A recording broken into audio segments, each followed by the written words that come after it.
This is the TSO GT2. Badge on the front says Marcos. Now, if you're 22 and your idea of an antique is a PlayStation 1, then that name won't mean a damn thing to you. But for the more mature viewer, this is frankly a bit of an occasion.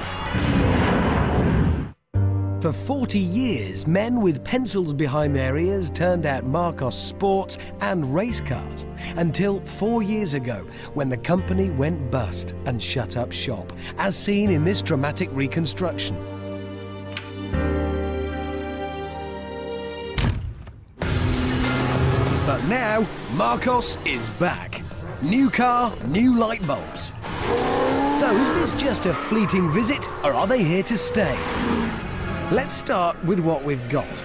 The recipe for this car couldn't be simpler. It's the classic sports car layout of front engine, rear-wheel drive, long bonnet and a sloping back.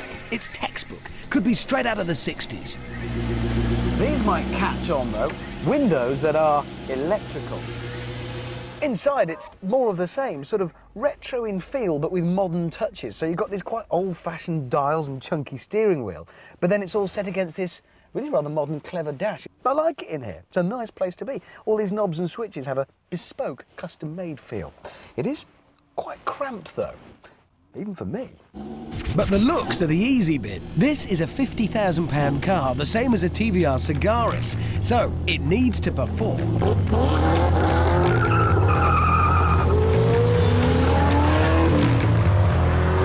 Well, one thing's for sure.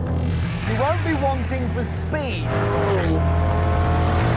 That old warhorse up front today is chucking out 420 brake horsepower. And in a car that weighs about as much as a tea bag, that means it's fast. 0 to 60 takes 4.8 seconds. Top speed, 170 miles an hour. And when such high speed brings you to a corner, it goes round it. That is so easy. Puts me in mind of our old friend, the Monaro. So it's quick, looks right, and handles well. And we could end there. Plenty of cars have speed and can take a corner, but this has more. It has a definite character. That, I think, has something to do with the new owner. The optimist in question this time is a Canadian multi-millionaire whose mum was born in Lancashire. He's mid-Atlantic then, a man who likes Lancashire hot pot with maple syrup.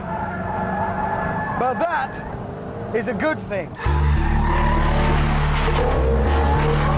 Because what the Mid-Atlantic man has made is a Mid-Atlantic muscle car.